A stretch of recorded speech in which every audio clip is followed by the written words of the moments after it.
아멘.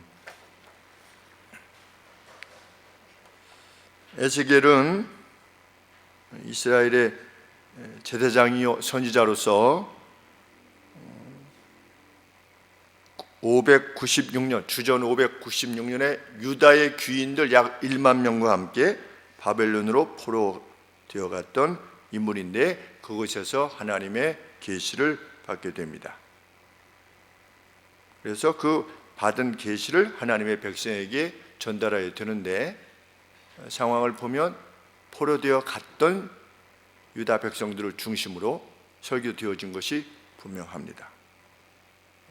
왜냐하면 하나님께서는 그들에게 희망을 두셨기 때문입니다. 우리 예레미야 선지자를 통해서도 말씀하셨을 때, 너희는 너희 죄악으로 지금 사로잡히게 될 것이니까 가서 바벨론에게 항복하고 가서 자녀들을 많이 낳고 거기서 살다가 나중에 내가 70년 만에 이제 고토로 돌아오게 하면 새로운 이스라엘, 또 더 충성스러운 이스라엘로 생활할 것을 이렇게 하나님께서 지시하신 바를 생각해 보면, 이 말씀이 주로 포로되어 갔던 이스라엘 백성들에게 주어진 말씀이라 이렇게 생각하게 됩니다. 하나님께서 6장에서 5장에서 계속해서 언급하고 계시는 것은 남유다의 산들과 협곡들과 성들 모두에게 하나님이 재난을 부으실 것이다. 대상은 포로되어 왔던 이스라엘 유다 백성들이죠. 어떤 군락을 이루어서 강변에 그들이 거하고 있었음을 보게 됩니다. 우리 마치 시리아 난민촌처럼 어떤 군락을 이루어서 살고 있었을 것으로 이렇게 생각이 되어지는데, 그들에게 이 같은 사실을 전해야만 됩니다. 남유다의 산들과 협곡들과 성들 모두에게 내가 재난을 부을 것이다. 그래서 어느 정도로 그들의 시신들로, 남아있는 자들의 시신들로 널브러지게 할 것이다. 그 죄악의 본질은 우상 숭배다. 우리 아모스서 같은 데 보면 윤리적인 악, 어떤 생활 속에서의 윤리적 악을 많이 지적하고 있는데, 우리 6장에서는 우상 숭배의 죄악에 대해서 하나님께서 그토록 진노하고 계시다는 것을 알게 되는데, 시체들을 널브러지게 할 것이다. 우상 숭배가 그만큼 하나님께 하나님의 분노를, 진노를 자아내는 죄라고 하는 사실을 알게 됩니다. 우상이라는 것은 무엇입니까? 무엇이 우상입니까? 우상. 우상에 대한 정의를 한번 내려보면,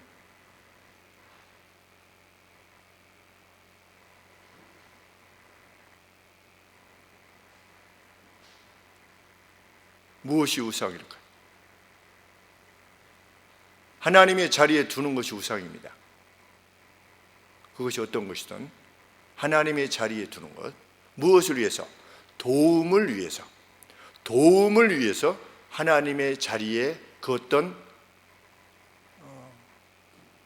대상이나 아니면 어떤 이데올로기나 이런 걸 갖다 놓는 것이, 그것이 우상입니다.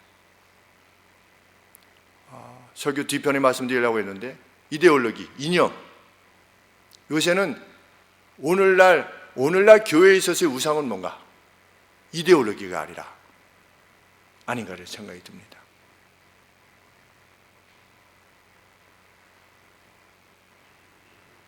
이러이러이러한 점에 있어서 지금 이렇게 잘못하고 있습니다 라고 말할 때, 그것은 말하지 마세요. 하나님의 말씀에 비춰봐서 이것이 온당치 않습니다. 그런데 그것은 말씀하지 마세요.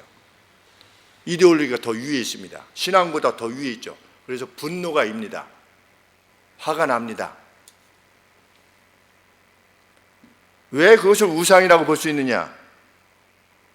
그들이 행하는 바를 통해서 도움이 오고 나라가 더 잘 된다고 생각하고 내가 더 잘 된다고 생각하고 이 사회가 더 잘 된다고 생각하기 때문입니다.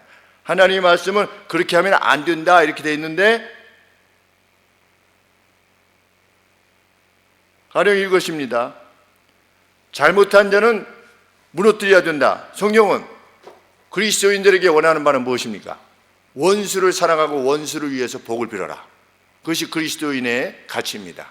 만약에 세상이, 그 어떤 세상이 그렇게 행하지 않는다면 우리는 그것에 대해서 우리 그리스도인들은 그렇게 가지 않아야 됩니다 라고 말해야 됩니다. 이것이 정치적 설교인지.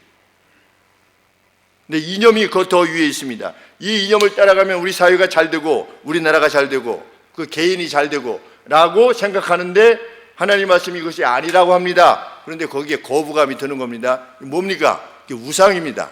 하나님의 자리에 다른 걸 두는 것이죠. 하나님 말씀에 다른 것을 두는 것입니다.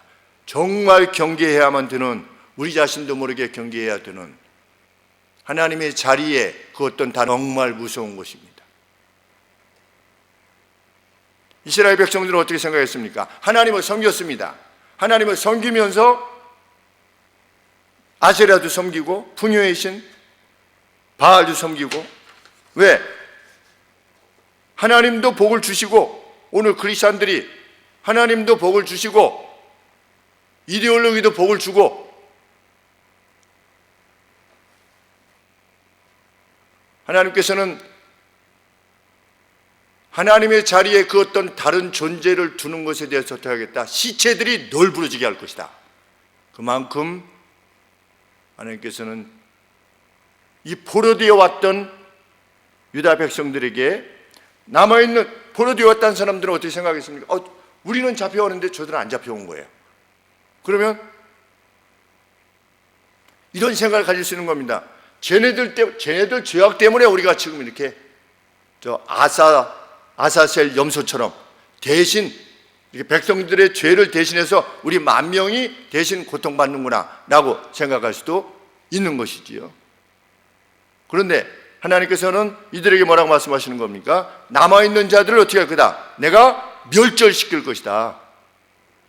각 나라에 흩을 것이다. 무엇 때문에?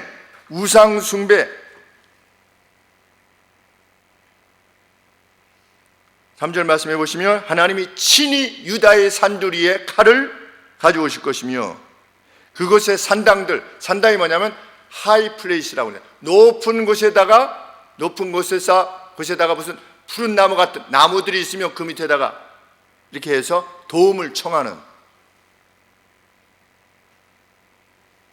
그 산당들을 내가 다 파괴할 것이며, 그들의 제단들을 황무하게 할 것이며, 그들이 바쳤던 향단들, 향기로운 그 아로마를 피워서 자기의 신을 기쁘게 하겠다고 하는 그 향단들을 내가 박살낼 것이며,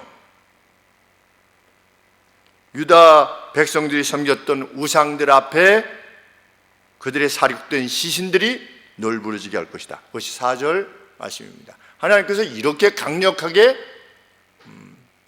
진노를 표현하신 적이 별로 없습니다. 이 내용만 보면 사랑의 하나님이 신 것이 맞는가 하실 정도로 우상숭배가 그렇게 무서운 것입니다. 하나님의 자리에 다른 걸 놓는 것.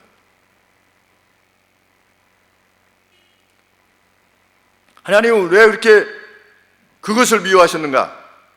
그들이 세웠던 종교적 심볼, 어떤 종교적 심볼로부터 도움을 받으려 했던 겁니다. 근데 그들이 하나님을 안 섬겼습니까? 하나님 섬겼습니다. 제사 다 지냈습니다. 절기 다 지켰습니다. 할례 다 했습니다. 다 했어요. 안식일도 다 지켰어요. 지켰는데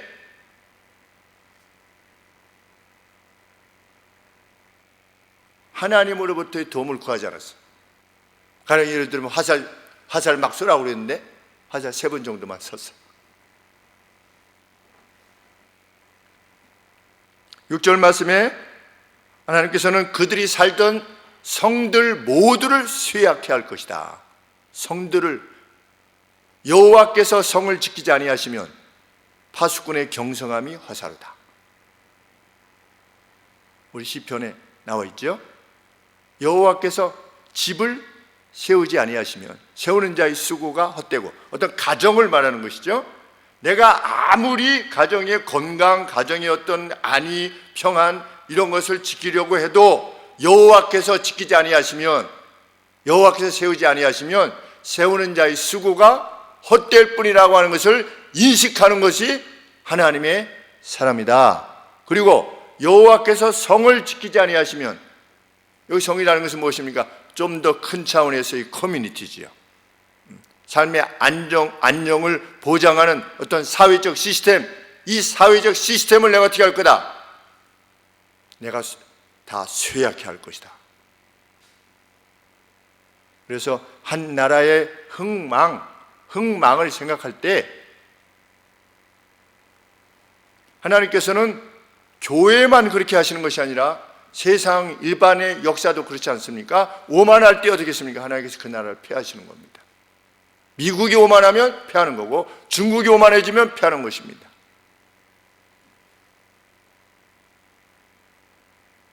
하나님의 기본적인 원리에 의하면 중국이 잘 될 수가 없겠죠. 왜? 주변 모든 나라가 적대적인 나라니까. 다 원수를 삼지 않습니까? 다 가까운 친하게 이렇게 지내는 것이 아니라 그 바다가 전부 다 자기 거라고 해서 필리핀하고도 싸우고, 베트남도 싸우고, 인도네시아하고도 싸우고, 그런 나라가 잘 될 수가 있겠습니까? 그 중심에 무엇이 있습니까? 교회를 4,000곳이나 폭파시키는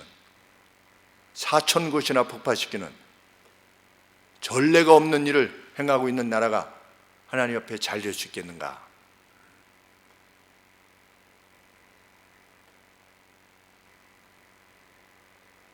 하나님께서 어찌 행하실지 모르지.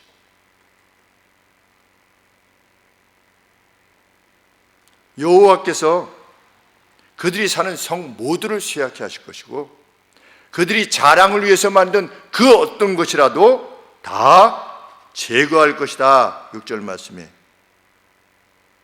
너희 만든 것이 다 패하며,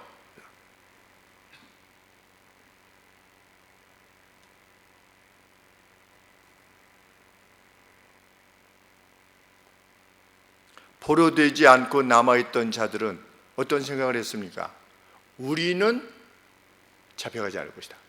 우리는 패망하지 않을 것이다. 왜? 하나님의 전이 여기 있으니까.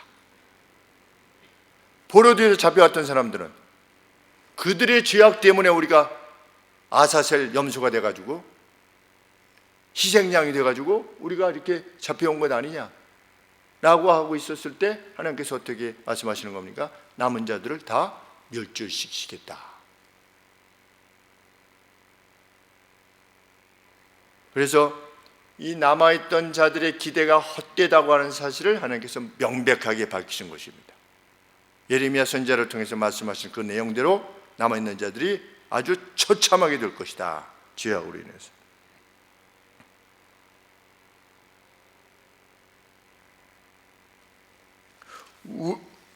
우리는 안 그렇지요. 8절 말씀에 그러나 너희가 열방에 흩어질 때에 내가 너희 중에서 칼을 피하여 이방 중에 남아있는 자가 있게 할지라. 열방에 흩어질 때에, 지금 여기 포로된 사람들은 어떤 사람들입니까? 열방에 흩어진 자들이지요. 포로되어서. 너희들은 별개냐? 그렇지 않다는 거죠. 내가 너희 중에서 칼을 피하여 이방 중에 남아있는 자가 있게 할 것이다. 내가 남아있게 할 것이다. 이 포로되어서 그 죽음을 면하게 된 이유는 너희들이 잘해서가 아니라 내가 너희들을 남아있게 하는 것이기 때문이다.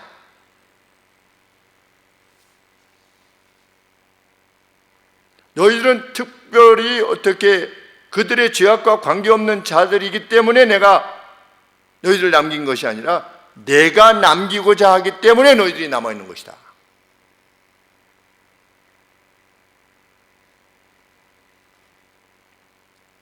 9절 말씀에 너희 중 피한 자가, 이 서신을, 이 글을 받는 이들이겠죠. 너희 중 피한 자가 사로잡혀 이방인 중에 있어서 나를 기억할 것이다. 나를 기억할 것이다.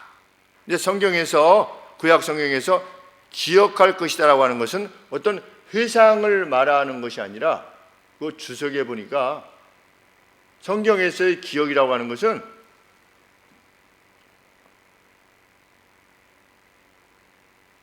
과거의 어떠함을 통해서 현재의 어떤 실체를 인식하게 되는 것, 그것을 기억하게 될 것이라고 하는 단어를 사용한다고 주석가가 말하고 있어요. 너희가 기억할 것이다. 너희가 나를 기억할 것이다. 아, 그때 하나님께서 이렇게 말씀하셨는데 이렇게 되었구나. 그렇게 되었구나 라고 해서 오늘이라고 하는 상황에 있어서의 실체를 인식하는 것이죠. 하나님이 살아계신 분이시구나. 지금도, 왜? 전에 말씀하셨던 그 내용들이 지금 이루어진 것을 볼 때 하나님은 살아계시구나. 이것을 깨닫는 것을 리멤버 한다라고 하는 단어를 사용하는 것입니다. 자카르라고 하는 단어를 사용해서 너희들이 이들을 비롯해서 나를 기억하게 될 것이다. 지금 두 번째 잡혀온 것이지요. 첫 번째 다니엘 606년에, 그 다음에 590, 아까 몇 년이라고 했습니까? 596년에, 그 다음에 요 586년에 이제 3차로 포로되어 올 것인데 그들이 나를 기억하게 될 것이다. 어떤 점에 있어서? 9절 말씀에 그들이 음란한 마음으로 나를 떠나고 음란한 눈으로, 간음하는 눈으로, 왜? 남편이 하나님이신데 남편인 하나님이 아닌 다른 존재에게 도움을 구하니 그것을 음란이라고 표현한 것입니다. 마치 간음을 행하는 것과 같이 음란한 마음으로, 음란한 눈으로, 이 마음은 가슴에 있지 않습니까? 안 보이지 않습니까? 그런데 음란한 눈으로, 가슴이 눈으로 표현되는 것이죠. 그래서 음란한 눈으로 우상을 섬겨 나로 근심케 한 것을 기억하고, 이것이 얼마나 역겨운 일이었는가를 너희들이 회상하게 될 것이다. 그리고 그것을 통해서 내가 너희들의 그러한 죄악에 대해서 내가 반드시 갚을 것이다 라고 하는 말을 기억함을 통해서 하나님은 그때 그 말씀하셨던 하나님이 지금 실제하고 계시는구나 라고 하는 것을 기억하게 될 것이다.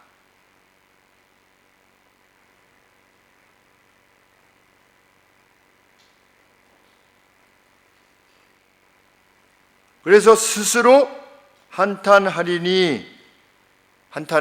이렇게 표현을 썼는데 스스로를 혐오스럽게 생각할 것이다.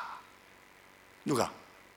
포로되었던, 열방으로 흩어졌던 이들이 그 죄악들에 대해서, 자신들이 행했던 죄악들에 대해서 스스로, 여기서 한탄이라고 표현되어 있는데 자기 자신을 혐오스럽게 역겨운 것으로 이해하게 될 것이다. 우리가 참 죄악을 이렇게 떠올리게 되면 참 역겹죠.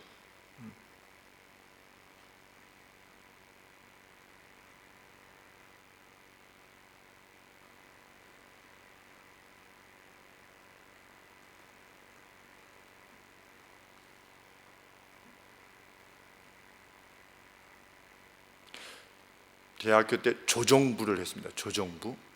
이렇게 그래가지고 8명 타는 거를 에이트라고 그러고 4명이 타는 걸 너클포라고 그러는데, 너클포 제일 앞에 이제 이렇게 제일 앞에 있는 사람이 좀 안정된 사람이 제일 앞에 있어야 된대요. 왜냐하면 이제 조정은 뒤를 보고 가잖아요.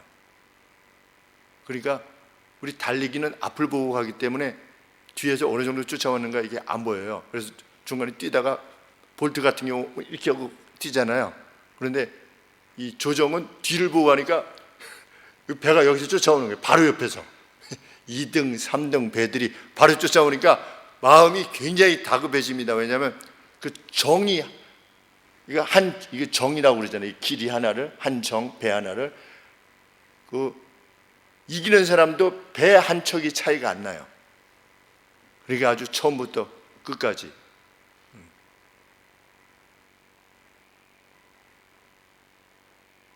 근데 이제 그때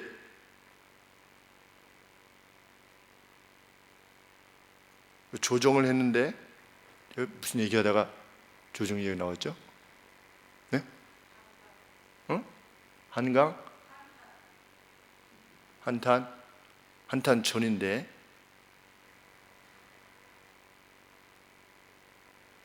지금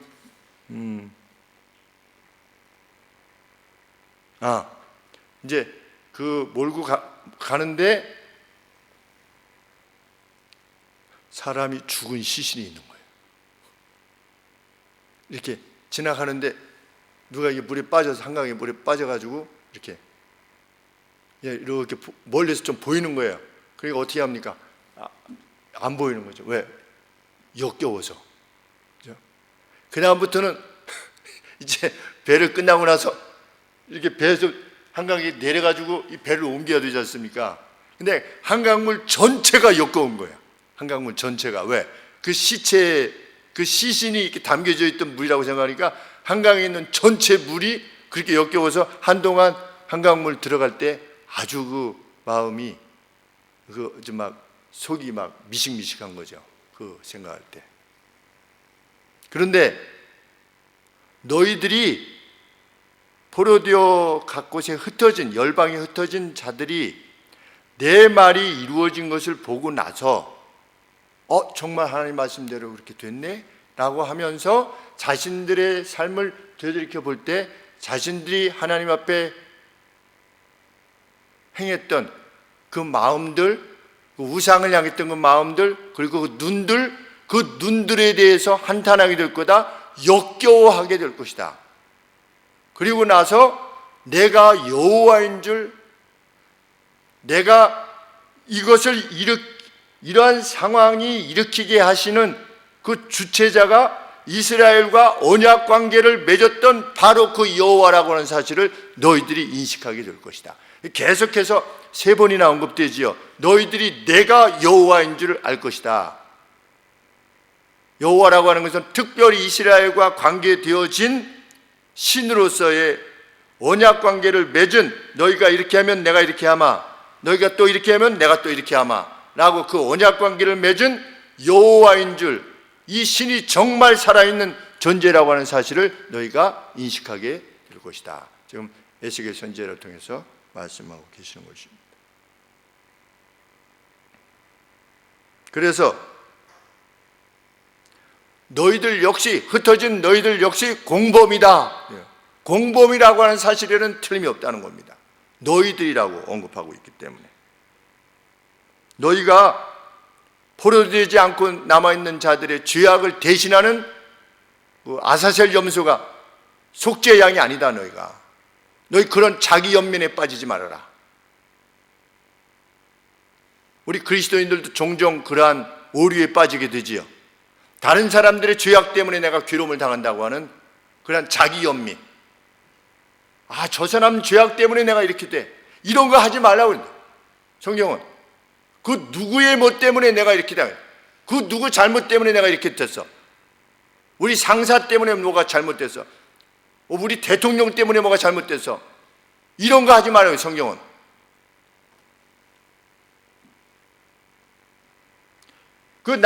안 잡혀온 사람들 때문에 우리가 이렇게 괴로움을 당한다 라고 하는 그런 자기 연민. 너희도 그래서 10절에 8절에 뭐라고 하는 것입니까? 그러나 그들도 그렇지만 그러나 너희는 안 그러냐? 그러나 너희도 그렇다는 겁니다. 너희도.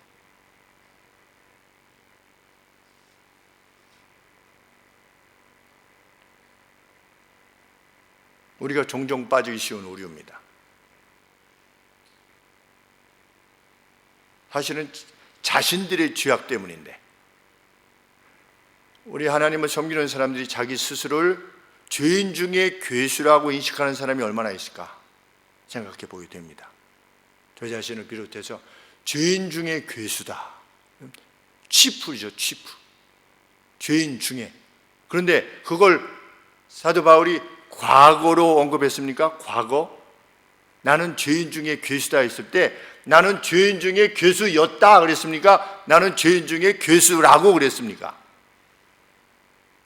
현재입니까? 그 시제가 현재입니까? 과거입니까?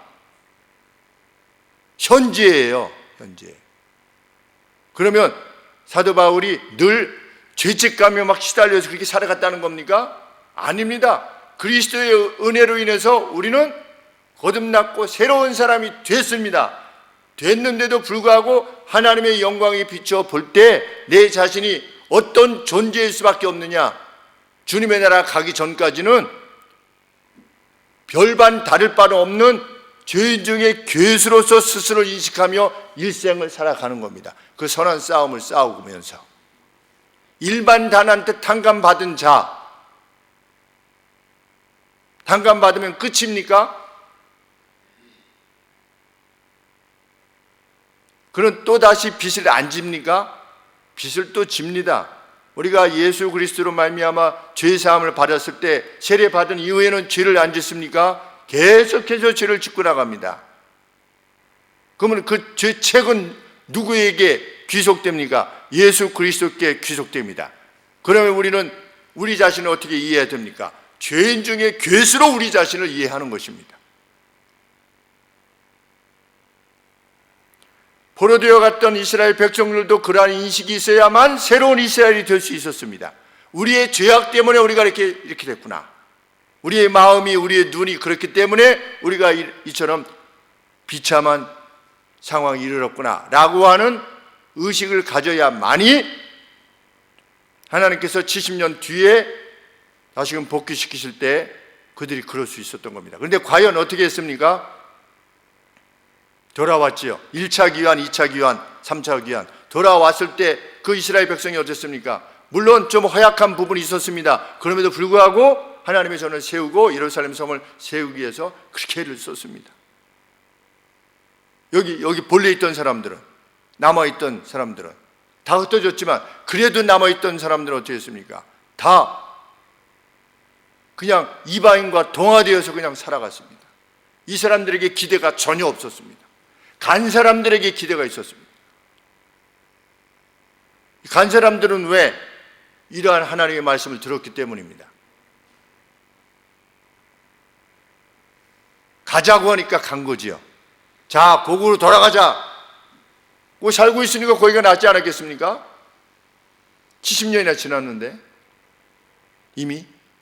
그리고 뭐 느헤미야 정도는 한 150년이 지났어요. 이미 거기에 자리 잡고 터 잡고 다 살만하지 않았겠습니까? 그런데 가자라고 했을 때 간 겁니다.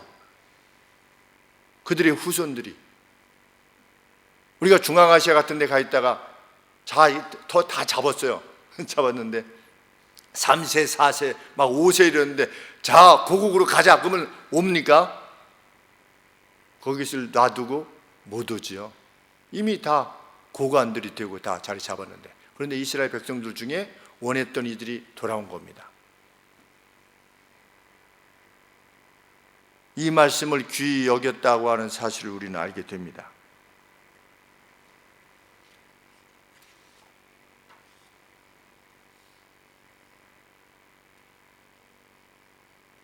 내가 남기는 것이다. 우리는 하나님이 남기신 존재들입니다. 우리 스스로 그렇게 이해할 수 있겠습니까? 하나님이 남기신 존재다. 그들보다 더 뛰어나서? 아니요. 하나님께서 남기고자 하셔서. 그러한 태도로 오늘을 살아갈 수 있는가?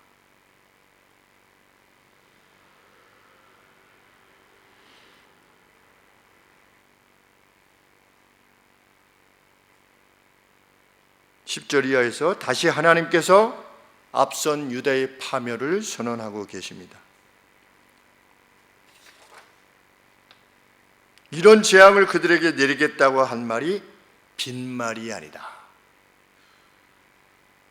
그러면서 11절부터 14절까지 앞선 내용을 다시금 강화해서 말씀하고 계십니다.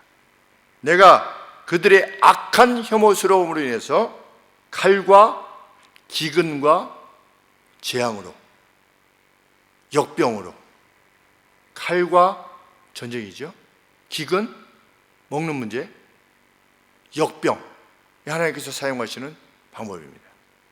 우리 코로나 사태를 잘 생각해 볼 때 우리 코로나 하면은 코로나만 생각합니다. 코로나만. 우리 이럴 때 노아의 홍수를 생각해 보아야 되지 않을까 이런 생각을 하게 됩니다. 노아의 홍수. 인간이 바벨탑을 세우려 했을 때 하나님께서 그 언어를 혼잡케 하셔서 흩어지게 하신 코로나, 브라질이 한 5만 7천 명 죽었다고 하죠. 우리나라 얼마나 죽었는지 잘 모르겠지만 이런 사태에 직면하여서 우리나라는 그래도 다행히 잘 이렇게 잡혀져서 했는데 몇 명이 죽었느냐, 다른 나라는 많이 죽었는데 뭐 이런 것에 멈춘다면 우리가 세상 사람들과 뭐가 다를 바가 있겠습니까? 그런데 해마다 자연사로, 우리나라의 자연사로 해마다 몇 명씩 죽는가? 그 먼저 생각해 보게 되는 것입니다. 제가 아까 우리 방고쌤한테 한 해에 몇 명씩 자연사로 죽는가 한번 했더니 한 해에 30만 명씩 죽는 겁니다. 자연사로. 그런데 해마다 자연사로 30만 명씩 죽는 거에 대해서 아무도 애통해하지 않아요. 물론 크리스찬들은 그들 가운데 있겠지만 그 죽음에 대해서 기껏 하는 게 뭡니까? 명복을 빕니다. 명복을 빕니다. 단 하나입니다. 그런데 이 코로나 사태를 통해서 인류에게 무엇을 하나님께서 드러내고 계시는가? 죽음이라는 것이 있다. 혐오스럽지요? 막 브라질 같은데 그냥 땅을 파가지고, 미국도 마찬가지고 그냥 매장지가 없어가지고 그냥 땅을 파가지고 그냥 묻고 또 하고 묻고, 그 무덤 구덩이가 쫙 있는 그 내용을 보고 그 위에 이제 옆에 뭐 관도 제대로 되지 않은 그 시신들이 이렇게 놓여 있는 걸 보면 아주 혐오스럽지 않습니까? 사실은 그 혐오가 코로나만 혐오인가? 해마다 우리나라에도 30만 명씩 죽는 겁니다. 그 부정, 죽음이라고 하는 최대의 부정에 대해서 하나님께서 우리 인류에게 너희들 죽는다. 근데 죽으면 어떡해? 우리 그리스도인이 그런 방향으로 사고가 가는 것이 아니라 우리 인간이 실상은 큰 존재일 수도 없고 무슨 우주를 어떻게 가네, 뭐 우주를 지배하네 그러지만 실상은 바이러스 하나도 해결치 못하는, 그리고 우리 70년대만 해도 사람이 죽으면 그 집 앞에다가 이렇게 노란 등을 해가지고 그 안에 초를 켜놔가지고 누가 돌아가셨구나, 저 옆집 건너서 누가 누구 돌아가셨대요? 할아버지 돌아가. 그 죽음을 볼 수 있었어요. 그리고 죽음이 나가는 걸 보고, 더 이전에는 상여가 있었죠. 상여. 그래서 신장로에, 소위 말하는 신장로에, 대로에 막 상여가 나가면 또 누가 돌아가셨구나. 근데 지금은 사람이 죽는 모습을 보질 못해요.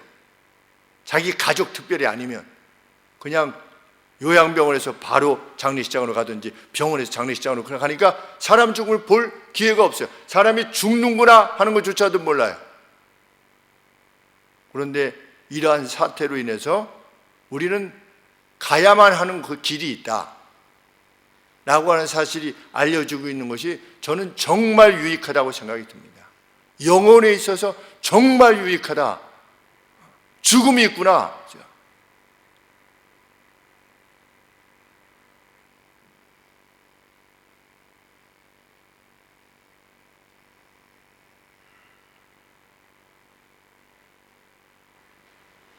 하나님께서는 그 죄악을 물으시는 하나님이 계시다고 하는 사실을 알리시기 위해서 그 시체들이 널브러지게 할 것이며 그 성을 황폐케 할 것이며 그 땅을 마지막 절에 보시면 그 땅을 황무하게 할 것이다. 광야보다도 더 황무하게 만들 것이다. 불모지로 만들어 버릴 것이다. 그래서 너희들이 이스라엘과 언약 관계를 맺으신 하나님을 대적하여 범죄한 것이라는 것을 알게 될 것이다. 내가 여호와인 줄 알게 될 것이다. 우리는 이 말씀을 통해서 하나님과 더불어서 우리가 어떤 우상을 섬기고 있는지, 하나님의 말씀 위에 무엇을 두려고 하는지, 하나님께서 이렇게 원하십니다 라고 하면 아멘 이것이 아니고, 그거는 좀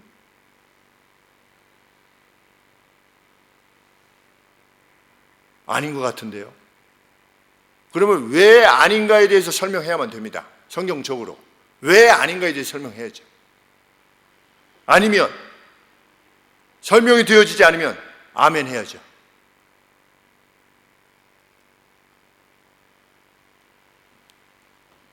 어떤 이들은 건강을 우상으로 삼고 그냥 건강. 어떤 이들은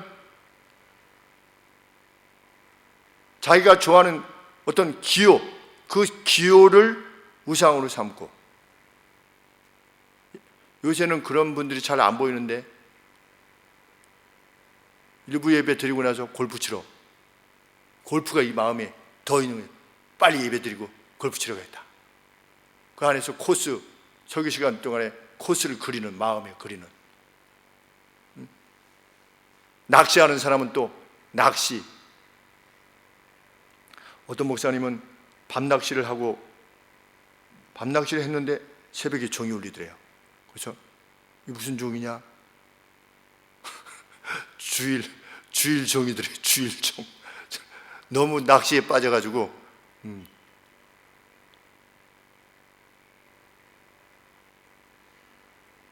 주일은 쉽니다 했다가 이제는 너무 잘 돼서 못 쉽니다. 그게 우상이에요. 때로는 나의 명예, 자존심, 이것도 하나님보다 더 높일 수 있습니다. 우리 정근주 집사님께서 화요일날 간증해 주신 내용 참 감사했습니다. 누구를 소개해서 이렇게 회사에 들어갔는데, 어떤 다른 분이 회사에 들어갔는데 그분이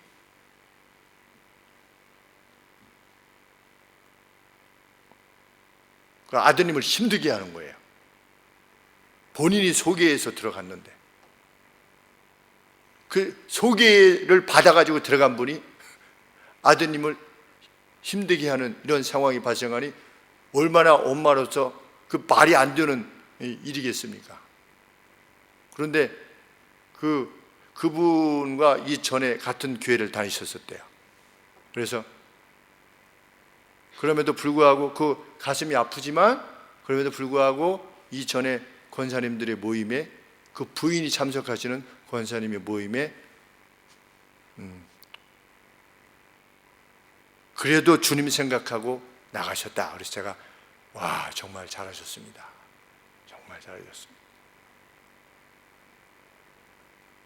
다른 사람도 아니고 본인이 소개해서 간 저기에 자기 아들을 괴롭히는 역할을 하는 사람을 볼 때 얼마나 가슴이 아프겠습니까마는, 그럼에도 불구하고 나의 자존심, 내 자녀, 이거보다도 뭘 더 높이는 겁니까? 하나님께서 말씀하신 바를 더 높이는 거죠.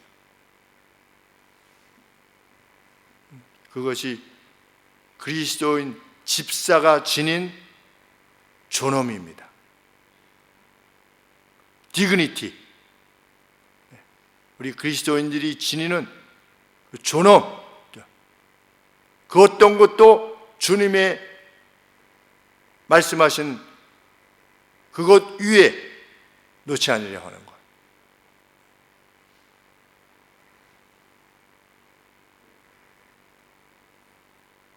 또 우리 자신에게 어떤 괴로움이 올 때 그 누구의 악 때문에 내가 지금 손해를 보고 고통받고 있다, 누구 때문에 그렇게 했다라고 하는 자기 연민으로부터 벗어나야 되는, 하나님께서 남겨진 이들이나 포로되어 온 이들이나 공히 그들의 악에 대해서 지적하실 때처럼 우리 역시 남의 죄악에 대해서 논하는 자가 아니라 내 안에 있는 죄악에 대해서 참 깊이 생각하며 하나님 앞에 용서를 구하는, 그래서 일생 용서받은 의인, 용서받고 있는 의인으로의 삶을 사는 길이야말로 내 자신과 우리의 가정과 우리의 교회와 우리의 커뮤니티 그리고 우리의 국가가 정말 번영에 이르게 되는 그런 길이라 가르치시는 하나님의 말씀에 함께 아멘하며 그 길을 찾아가는 저희들이 되어야 되겠습니다. 우리 합심해서 함께 기도합니다.